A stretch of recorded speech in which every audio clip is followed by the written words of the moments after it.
Hello, and welcome to Sobercast, where we provide AA speaker meetings and workshops in podcast format. We're an ad-free podcast, and if you enjoy listening, please help us be self-supporting by visiting Sobercast.com, look for the donate link, and drop $1 or $2 into our virtual basket. We hope you enjoy the podcast. Have a great day.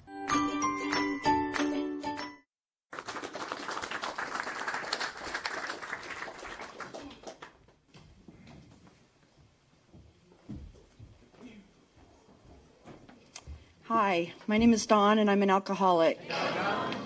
I'm sorry. I'm just going to say this and get this out there. I know none of you will believe it, but I'm a little nervous. So to take the power out of that, I'm just going to say it right out loud. My home group is Women Saturday Soul Searchers. It meets on Saturday mornings in Ballard from 10 to 11 a.m. My sobriety date is May 14th, 2012. So I have just about 2.5 years of sobriety right now. So, my story has changed over the last 3 years. When I first came into AA, I used to say, when I started talking, that is, that I started drinking because my mom died. And she died about 7 years ago, and I kind of went over a cliff. I had a really serious clinical depression, and I was drinking a lot, and it just kept increasing and increasing and increasing to the point where it just happened really quickly. At the same time, I was filled with anxiety about everything. I felt unworthy and unlovable. I was mortified about how I was living, which also made me want to drink, of course, to forget how I wasn't living according to my own moral code. The part of my story that didn't change is that for the last 2 years of my drinking, I had daily blackouts, and I was a pass-out drunk. I did shameful things. I'm not going to go into all the details. I'm going to try to stay focused on the solution, but I think it's important to share a little bit of what my background is. What I didn't realize when I came into AA is that I'd really always been a problem drinker. I surrounded myself with people that drank like I did when I was in college and high school because it felt so normal to me, and I didn't understand that the way we were all drinking and the way I drank for my whole life was really extreme. So, when I came into AA, for my very first meeting, I knew nothing about it. And I spent several weeks trying to work up the courage to come to a meeting. I knew I had a problem. I knew that I was an alcoholic. There was no question in my mind. And I knew I had to do something differently because every morning I'd wake up telling myself that I wasn't going to drink that day, and every night I would drink. And I know this is a very familiar story, but honestly, it was a nightmare. So I finally worked up the courage to come to a meeting, and it happens to be my home group meeting. I don't know how often that happens, but I drove into the parking lot and I threw up. I was so nervous. And I walked in and I met a really awesome woman who turned out to be my sponsor. She welcomed me with open arms, gave me a big hug, and she said to me, "I am so glad that you're here." And that made all the difference to me. And I didn't drink that night, even though I had drank the night before. And this particular meeting gives out 24-hour coins. Every Saturday we do coins. And I stood up and I said, I can't take a 24-hour coin because I drank 12 hours ago. And I got so much love from that room that I knew at that point that my life was changing and that things might be able to be different. I had hope for the very first time in so long. I was still scared. I was still all those other things, but I had this tiny glimmer of hope, and I saw these other women who were happy and laughing, which I couldn't really understand at all at the time. I think I cried for every meeting that I was at for the first 6 months. And people would look at me, and I had this little notebook that I'd write everything down in because, I don't know, that's what my brain told me I was supposed to do to try to understand what was going on around me. there was so much language that I didn't get. And it's like a kind of a club. If you don't know the secret handshake, it's hard to understand what's going on, right? So, but once I did open myself up to people and start talking and start sharing, I got a sponsor. I started working the steps. And all this time, it was still hard for me. I'm not saying I didn't have cravings. I had cravings every single day. I wasn't one of those people that I hear about sometimes in meetings where they surrendered and they never had another craving. That's not my story. And in fact, I am going to tell you a little bit about the one relapse that I had because it was so instrumental in my getting and staying sober the last 2.5 years. It was about 5.5 months sober. I had been doing all the things that I was supposed to be doing. I was feeling better physically. I was remembering things. I was making some friends. And I had plans for the big stuff. I knew that if there was a party at work, there's always booze at parties where I work. I wasn't going to go to that. I wasn't going to put myself in that situation. If I had a fight with my husband, I knew that I had to call my sponsor before I went out the door to go to the liquor store. What I wasn't prepared for was the little things and the litany of little things that can really start driving you crazy. And I had this day, and it happened to have been Mother's Day, so I was kind of in a bad mood because of that anyway. And then someone cut me off in traffic, and then I was going to go to the car wash, and there was too long a line. I mean, this is stupid shit, right? But excuse me, I'm sorry, I'm not supposed to swear. That was one of the rules I just broke. Stupid stuff. And I just found myself driving to the liquor store. And the entire way there, I'm saying, why am I doing this? Why am I doing this? Why am I doing this? But I went in and bought 4 mini bottles of vodka and chugged them all as fast as I could in the backseat of my car. This is not how a normal person drinks.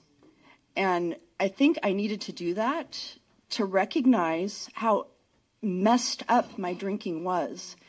You know, if I had any doubt in my mind before that I was an alcoholic, that totally blew that doubt out of the water.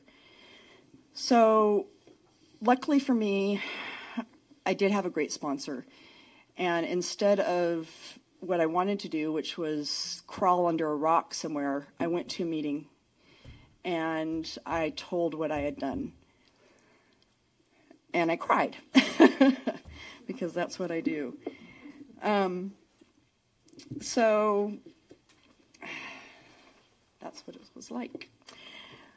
And what it's like now is that I still occasionally get hooked by cravings. I'm an alcoholic. I'm always going to, I think, have cravings for stuff. But what I've learned in this program is that I can be uncomfortable. I didn't know that before. I didn't know that I could sit through something that was disturbing to me. I didn't understand that I could have fears and still be okay out the other side. I had certain things that I was so scared of. This is going to sound so melodramatic, but I really believed that I might die if they happened to me. My husband leaving was a big one, and he was so close to leaving me before I got sober. You know, I have been given a gift, and for me, most days, these days, I can be sober and I can be happy. And I think to honor and to keep the gift, and I know for myself, I have to work at that every day. And sometimes that doesn't feel like what I want to do. I'm basically a lazy person, and you know, it's hard for me to keep up routines, but I have found that the routines are what keep me sane. And when I first, found my daily meeting that I go to every morning, really helped me stay centered. Let me see. I know that I'm an alcoholic. I know that I'm powerless over alcohol, and that if I drink again, my life will be unmanageable. I have more or less found a higher power of my understanding. And I've asked for help. Those are the things that I recommend to all new people. I go to several meetings a week. And like I said, when I was new, I found a daily meeting that really made a huge difference in my life. And I have a service position. I'm the GSR from Women's Saturday Soul Searchers. Keeping busy and doing these simple things that I was told to do by my sponsor are the things on a daily basis that keep me sober.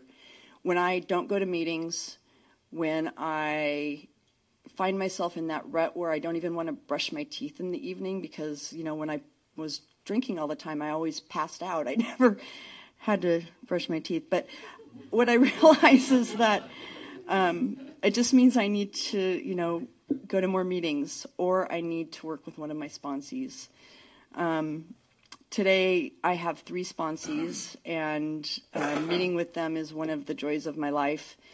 Today, I was lucky enough to be able to do a 5th step with one of them, and we cried, because that's what I do. And it was awesome, and to see people grow and come in and be so scared and remember what that was like, how scared I was, and know that even though I had some really bad things happen to me in my life, and I made some really crappy decisions, and I hurt people that I loved, I get to start over. So, let's see. And then I'll just close with this. When I was drinking, I used to think that it gave me a sense of joy, that it gave me the ability to be free and easy and happy with people.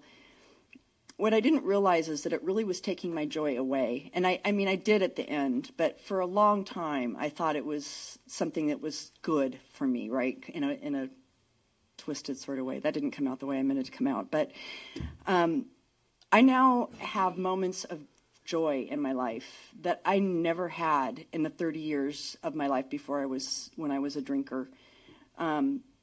Pure feelings that I get from really simple things, like, for instance, driving down Wallingford Avenue at 6:30 in the morning, coming to Water's Edge, seeing the cityscape, listening to a Meat Puppet song really loud on the radio, and just feeling so happy that I'm not hungover and that I'm up in the morning and that I'm going to go see people that I care about.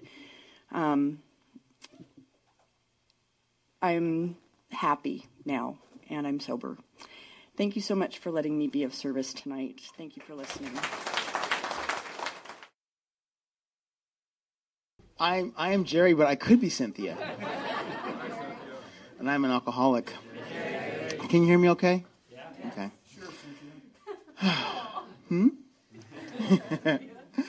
Yes. So my sobriety date is New Year's Day, 1990, and my home group is Empire Way.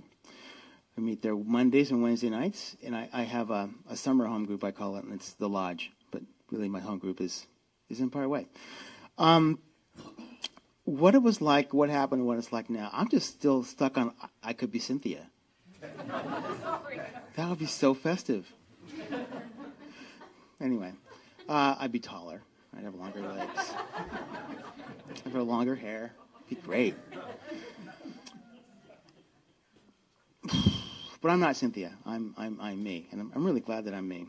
My first drink happened on June 7th, 1976, 2:45 in the afternoon. I know the date and the time of my first and my last drinks. I'm a freak like that. What was happening previous to that first drink? I was student body president in my high school. I was an Eagle Scout. I taught Sunday school. I was going to UCLA on a full track scholarship. I was student body president at my high school. I was all of that and a bag of chips. I was already in. There was a group of folks that I hung out with my senior year in high school. We called ourselves the Dirty Dozen Plus One. I was the plus one. I was the guy that drove people home after parties. I was everybody's friend. I was nobody's boyfriend. I had a master key to every lock in the school. I don't know why they gave that to an 18-year-old kid, but they did, which got me into the club. So my senior year in high school was full of lots of adventures, we'll say. What happened on June 7th, 1976? It was Baccalaureate Sunday. I sang in the church choir at my little church, La Puente Foursquare Church. I sang my little solo from under a couch every Sunday, or almost every Sunday, in the youth choir. And I told my parents that I would be home in time to make it to church. Church started at 5:45. Baccalaureate service happened that day at 1 o'clock in the afternoon. Plenty of time. But one of the guys in my group, his name was Bobby.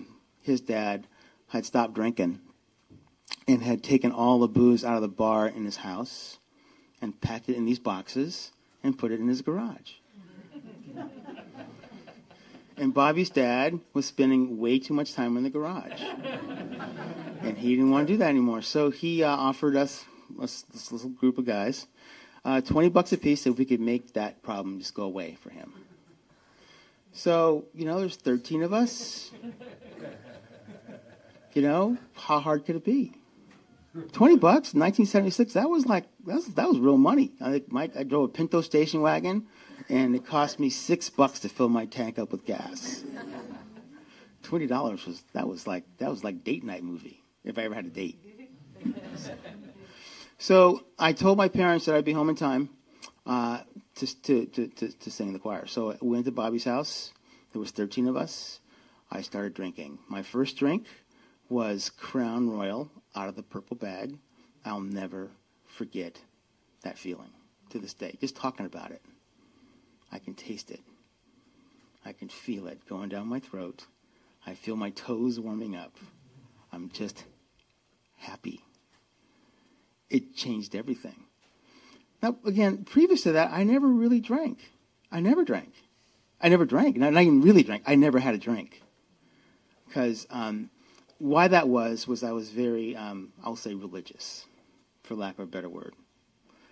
And we had these guys used to come to my church from Teen Challenge. And they were these hardcore alcoholics and addicts. And they would say, don't do what we did because you'll end up like we did. And they came from like Chino prison. They are teardrop tattoos and stuff. I go, cool. I believe you. I believe you. So I never did until that day. And then I was like, whoa, this is kind of cool. So Crown Royal was my first drink. My second drink was some Michelob beer. My third drink was Boone Farm Strawberry Hill. In that order. That's kind of how that rolled. So that's kind of a snapshot of what my drinking career would look like. So the next part of what I'm going to describe to you really was told to me. I don't really recall because I blacked out. But what people told me was that I apologized a lot. I said, don't remember me like this. I'm not like this. I was very concerned with how I looked. And not to remember me like this, because this isn't who I am. And I puked. I came to. There was this big roaring party going on at Bobby's house when I came to. I did some other things. I passed out again. And then I said I should probably call home and tell them I'm going to be late. So by the time I was conscious enough to do that, it was 3 o'clock in the morning, and my dad answered the phone, and he said, you're already late. So I just stayed there. But the next day was graduation practice. I was full of remorse.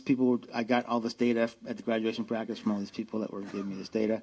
And I was full of shame, remorse, grief, vowed that I would never, ever do it again. Because graduation was coming, and I had this big part to do. I had this big speech to make. I had stuff to do. I had to look good. I had to get my leisure suit that I had bought for graduation. I had to get that cleaned up because I was looking good. I had to get my platform shoes all shined up. It was 1976. I had it going on, just so you know. So I did my little speech, and I was making screwdrivers in the back of the bus on the way to grad night at Disneyland, and I don't think I know I didn't draw. I did not draw a sober breath from that day until I'll fast forward to when I woke up. I won't go into this long drunkalog, but I will give a couple of little highlights of what had happened between the time of my first drink and the time of my last drink, and what happened, how I got to AA. When I drank in college and after college, I had roommates that would hide the phone when I drank because I would drunk dial people. And it was when long distance was really expensive. And I had an answering machine at my house too. And I would leave myself messages, like the old school answering machine, like when you have to the little tapes in them and stuff. So I would call myself or leave myself messages when I was drunk about don't drink like this again. You are in big trouble. Dude, you have no idea how messed up you are right now. You won't remember making this call, but you'll listen to it tomorrow. You'll know that you made the call. I did that a lot. My roommates would hide the phone because I would have $300 phone bills and I had no idea who I was calling. I called people all over the country. Drunk. But I didn't have a problem. I was just, young. I'll fast forward. Now I'll get sober here pretty soon, but not right away because I have 27 whole minutes. This is awesome. This little timer. So I went to school and I went to UCLA and I was asked to leave. Is what I used to say to people when they asked me, "Do you have a degree?" And I said, "No." I was asked to leave, and that's not really true. The truth is, I was given an option to either go to jail. Or leave school and my transcripts behind because of some of the activity I was involved in school, which they weren't really happy about that. So, but I never really told anybody that, really. I just said I was kicked out. And I told my parents that I quit. I lied. They knew why, but I didn't know that they knew until I made amends to them years later. And they owned knowing the whole time what had happened to me. But I had my luck was I went from the golden child, then I drank, and then all of a sudden I had this long string of bad luck, like really bad luck, like really, really bad luck. I went to jail a lot. I wasn't Catholic, but a lot of my friends were, and so they would give up drinking for Lent. And so I would give up drinking for Lent. And I would start drinking on Good Friday, and I can't tell you how many Easter Sundays I've spent in jail. Because that's what I did. Because I never drank in safety, ever. I never took a normal drink. Ever. And I didn't really get that until way later. I mean, the first time I drank, I blacked out. The first time I ever put alcohol in my body, it was on. So I don't know if I was born an alcoholic. I don't know that. But I do know that when alcohol got introduced to this body, an alcoholic was born. That I do know for sure. I have never had a drink in safety, ever. I've never had a drink in my life, ever.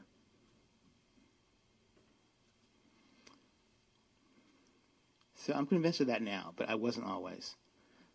I did not think I was an alcoholic when I got here. I had other issues. So I got arrested a lot. I was very arrogant. I had really bad luck. What can I say? When I drank, I had bad luck. Bad things happened to me when I drank. I got every time. So I was living in the Bay Area. I was living in San Mateo. I was a stockbroker at the time, and I had a really great job and this really nice car that I slept in. And I was sleeping in it because I couldn't pay the rent on my apartment, because I couldn't pay my bills, because every time I got paid, I would get drunk. Every time. So I didn't know how to take care of I thought I was crazy. So what happened was I was a really good stockbroker, by the way. I was really good. My customers really liked me. I did really well. So part of my life looked very together. I looked really good. I had great clothes. I had a really amazing car. I had an awesome apartment that had no furniture in it. And the other part of my life was that I was getting ready to go to jail in Redwood City, in San Mateo County, for a year for 14601.1A's. That's driving while your driver's license is suspended or revoked. I had 17 of those. I had my third DUI and some other various and sundry charges. So the whole, and when I was in court in front of the judge, he said, you know, you have a total disdain for the law, Mr. Montgomery. You don't have any, you know, you're completely entitled. You're a mess, and we're going to throw a book at you. This is your third DUI. I said, no, it's not. It's not. Because I thought I knew better, right? Because I thought, again, I'm being set up. This sucks. Because I was told my first charge was a wet reckless, because I was right on the border. My blood alcohol level was just below. So in California, they call them wet reckless if you're not drunk. But what the footnote is that if you get another wet reckless, the first wet reckless becomes a DUI. So I had 2 wet recklesses, and then the last time I got pulled over, I had a 0.2 something blood alcohol level, and so that one I could own. I go, once I was really drunk when I got caught. That one I'll own, but the other 2 they don't count. So I did. I was fortunate enough to get sentenced to work for a little facility in Redwood City, where I could go to jail at night and go to work during the day. And what my days looked like when I did that was that I would get up at 5:30 in the morning, have to work for a little facility, take my shower, eat my breakfast, put my suit on, sign out at the front desk with the sheriff, walk out of the jail, over this little bridge to the Toys R Us parking lot over 101 to where my car was parked that I had no license to drive. I would get in my car and drive to Palm Liquors in San Mateo that opened at 6 in the morning, and I would buy a 6-pack of beer, and I would drink it in my car that I have no license to drive to my office in Burlingame. And then I would do my stockbroker job. It's so important. And then I would do my day, and I would, whatever, some days I would drink during lunch or whatever, and I'd go home to the jail. I did that every day for a year. Well, actually for 90 days. Because I did it for a year. I was workful for a year, but for 90 days, it's kind of funny how they do this. In Redwood City, in this workful facility I was in, if you have more than a year or more than 90 days to serve, they give you the weekends off. It's crazy. So what they would do, like on Fridays, you got to go from Friday night at 6 o'clock to Sunday night at 6 o'clock. You were like not in jail. Technically, you're still in custody, but you get to go do your thing. You get to go home, do your apartment, your family, whatever. And then Sunday night, you had to be back in jail. So after about 3 months or so, I said, okay, I get to go out. So I would do that. So I would roll the dice. I go out on a Friday. My buddies from the stockbroker's office would pick me up at the jail. We'd go to happy hour at Bayou McGee's, and we'd do our thing, and I'd do my thing, and I would stop drinking abruptly on Saturday afternoon at about 6 and start hydrating like crazy. So when I went to jail on Sunday night, I would be okay, I thought. But I never got caught. So I did that. That was, to me, that made sense. That's how you do it. That's logical. Oh, I was seeing a shrink, too, at this time. Seeing a counselor. The shrink is a very important part of my story. I won't forget that. So, because I was seeing the shrink every week while I was in work furlough because I'm crazy. I was not an alcoholic. I was nuts. I had a dual personality disorder, don't you know? clearly self-diagnosed because I was a psychology major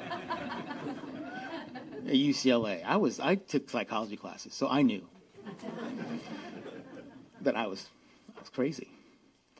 So, and I would see this therapist every week, and from time to time he would ask me, "How much do you drink? Do you think that has an impact on why you're here or your life?" No, I don't. I don't drink any differently than anybody else that I know, and they're not alcoholics. Please, let's focus on my dual personality disorder. So one day he asked me how much I drank, and for some reason I told him the truth. I said, "Well, I have a 6-pack of beer at 6 in the morning, and then I go to work." He goes, "What time do you get to work?" I go, 6. So you're having a 6-pack of beer, and what time do you get to work? 6:30.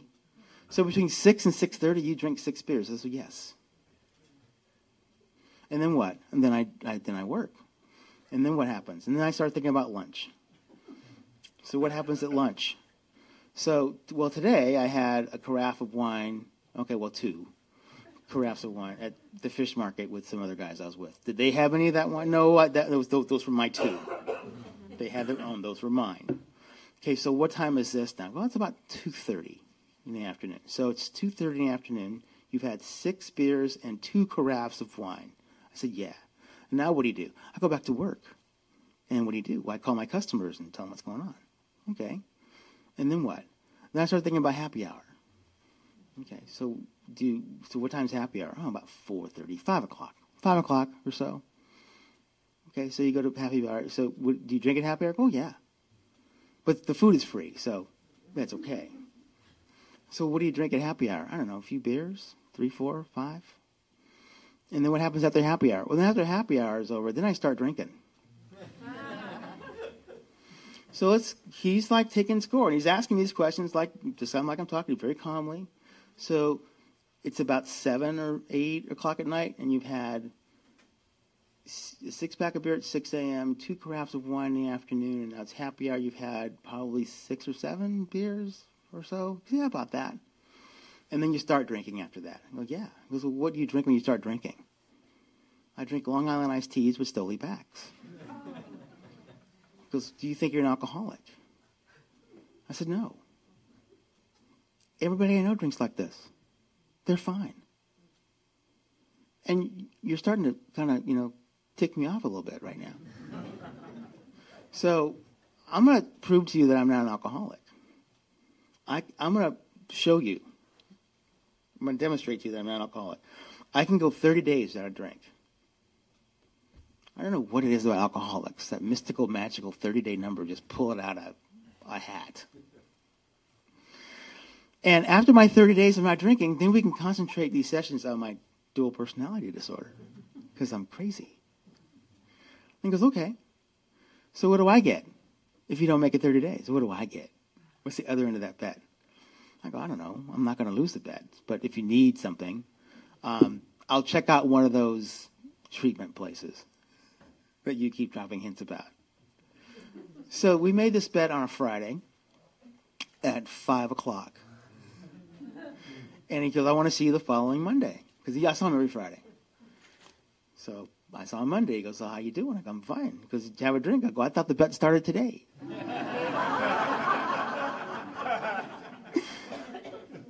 He says, "No. You know that." I go, "Yeah, I'm trying to be slick, right?" So he goes, so how long did you last? I said, "About 15 minutes. It was Friday.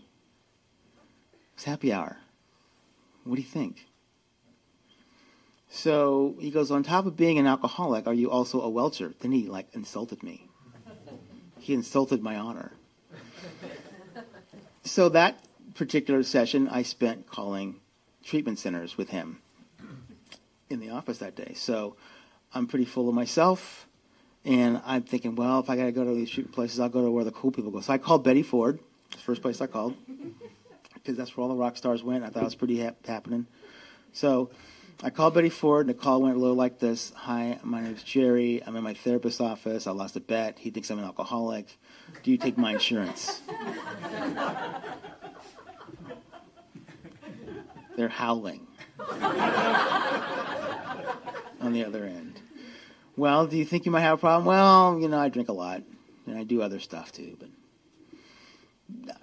do you take my insurance? Well, no, we don't. And but you might want to call Hazleton if you really want to go to a cool place. That's really a cool place. They're just pulling my chain.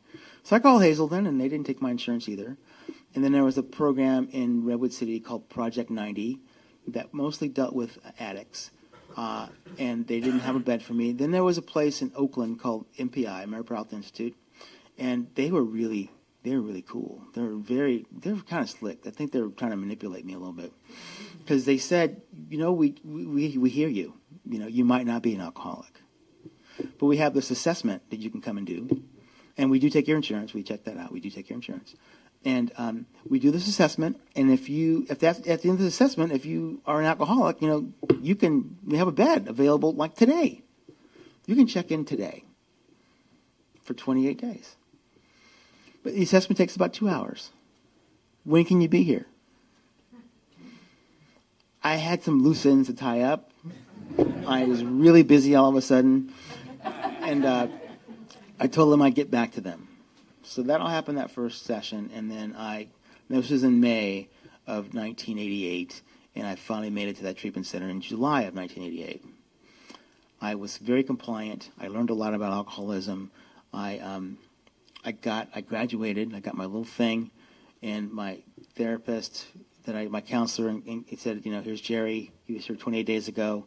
He didn't weigh very much, and he knew a whole lot, and he had his stuff together. And it's 20 days later, and he still has his stuff together, and he's leaving. Good luck. So I stayed sober for 40 days out of spite. I wasn't convinced that I was an alcoholic. I had other issues.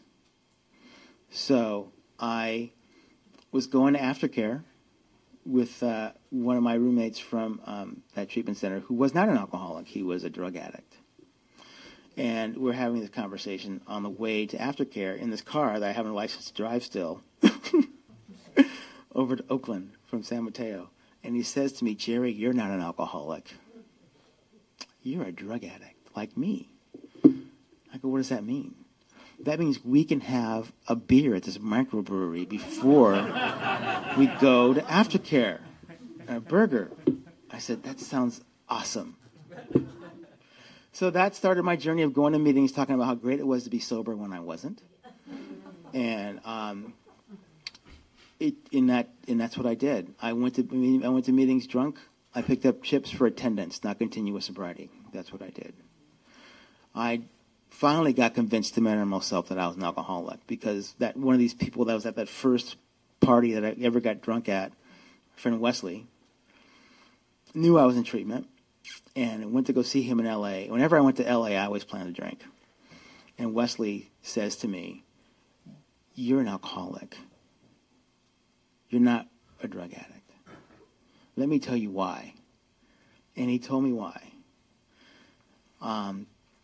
And I could hear him, because his dad was a Skid Row alcoholic. He was a total drunk, and I was a pallbearer at his dad's funeral. And he goes like, this is who you are. And when Wesley told me that, the light bulb went off, and I went like, oh my God, I'm an alcoholic.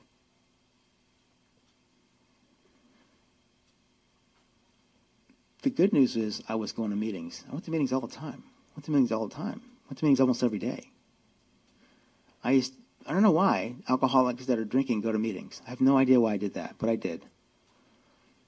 And so at least I knew where to go. And so I'd go. I was living in Santa Cruz by then. I was going to this men's meeting every day at noon, because by then I wasn't working. I was unemployable, really. And I would go to Roxas, the old white men meeting in Henry, we used to call it. And these old guys would just tell me how to do it. And I would raise my hand as a new person every 28 days or every 15 days, or I get 40 days, or I get 2 months. And, and finally there was one guy, Fireman John, that says, Jerry, you can stop raising your hand and saying that you went out. And I said, well, why is that? Because you have to come in first, Jerry, before you can go out. Why don't you come on in? And so I did that. And it took me a while to get done. And when I got done, it happened to be at 10:45 in the evening on New Year's Eve, 1990. It was January 31st, 1989. So my sobriety date is New Year's Day, 1990, because the wheels just came off. I wasn't even drunk yet. I was just getting started.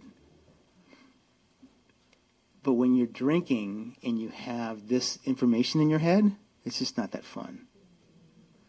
It's just not that fun. And I just got done. So I have 8.5 minutes to talk about what it's like now. That's what happened. That's how I got here. And what it's been like now, it's been interesting. There have been moments and times in my sobriety where I have had everything I wanted and wanted everything I had. I was happier than a gopher in loose dirt. Just like, this is awesome. This is amazing. Blessing, blessing, blessing, blessing, blessing. Cool, cool, cool, cool, cool. You know, I've been married twice in this program and divorced. I have an amazing child. He's 12. He's never seen me drunk. Ever. There's another kid that I have. He's 25. That's the one I need to talk about. He lives in Cincinnati. He was on my lap the day that I got done at his New Year's Eve party. He was born November 6th. So his birthday's coming up. And had it not been for him, I think, well, he was really instrumental in me getting sober. Because I always said if I ever had a kid, my kid would never see me get drunk. Ever. And so I'm at this New Year's Eve party with this baby on my lap, and I'm drinking. And I looked at my kid, and I looked at the drinks and whatever else that was there, and I said, that was it. It wasn't me. It wasn't like I decided to stop and I stopped. I just couldn't. It just stopped working. It's just like that. It just stopped working. So, and the obsession to drink was not immediately removed from me. I'm not one of those people that happened. I was going to AA. Everything was beautiful. No. I suffered and struggled with that compulsion to drink because I wasn't convinced that I was an alcoholic, really still, to my innermost self, until I went to the book with my sponsor and read the doctor's opinion, and he differentiated, like, what makes me an alcoholic and not a heavy drinker and not a social drinker. What makes me an alcoholic is that when I put alcohol in my body, the phenomenon of craving kicks in, and all bets are off. Normal people don't have that. Heavy drinkers don't have that.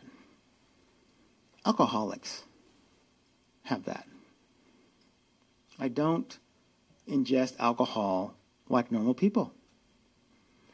And until I got that, I suffered.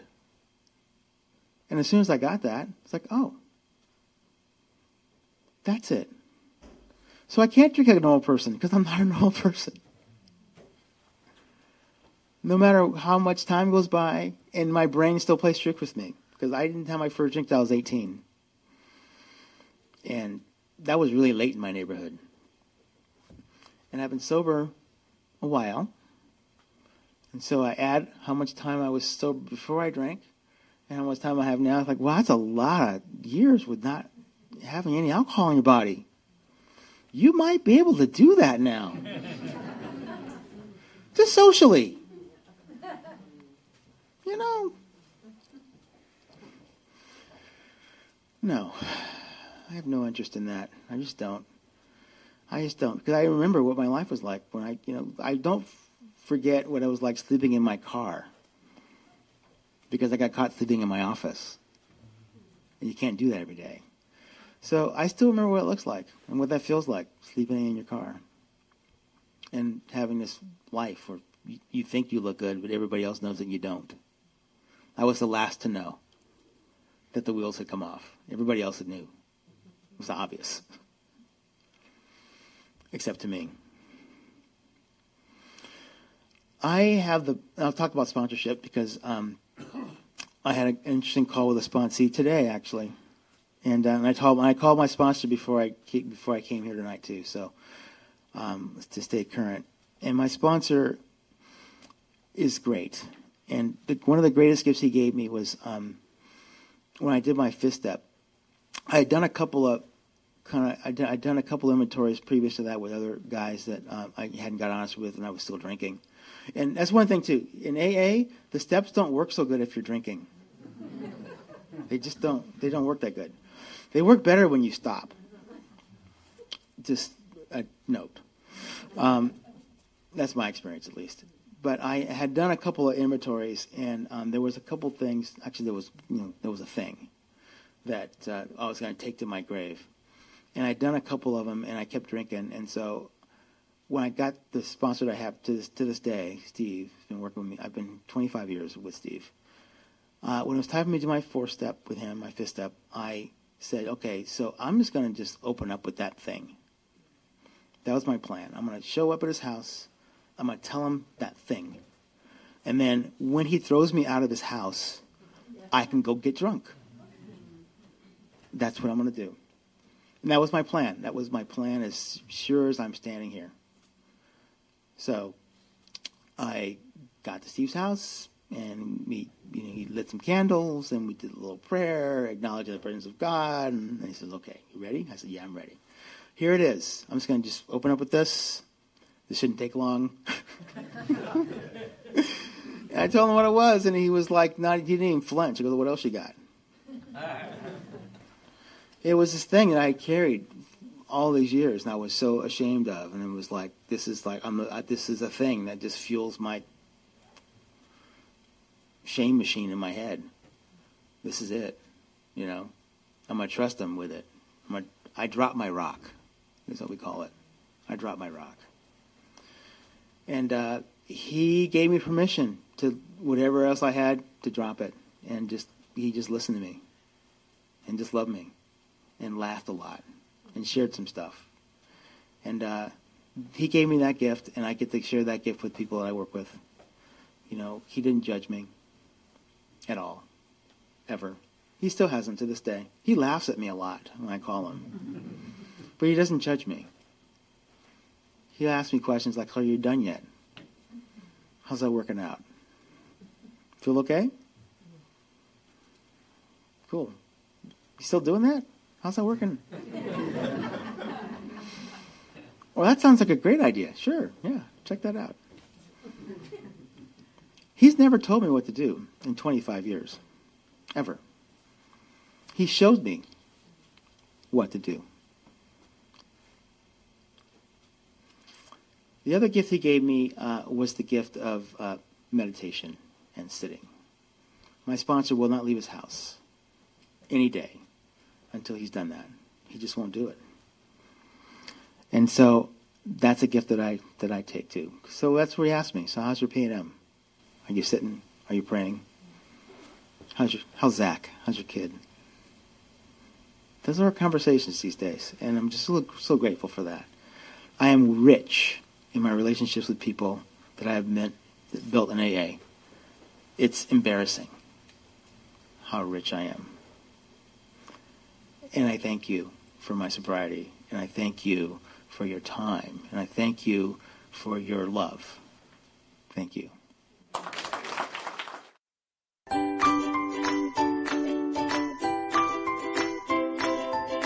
Thanks for listening. I hope you enjoyed the podcast. Sobercast is ad-free, and we'd like your help in order to keep it that way.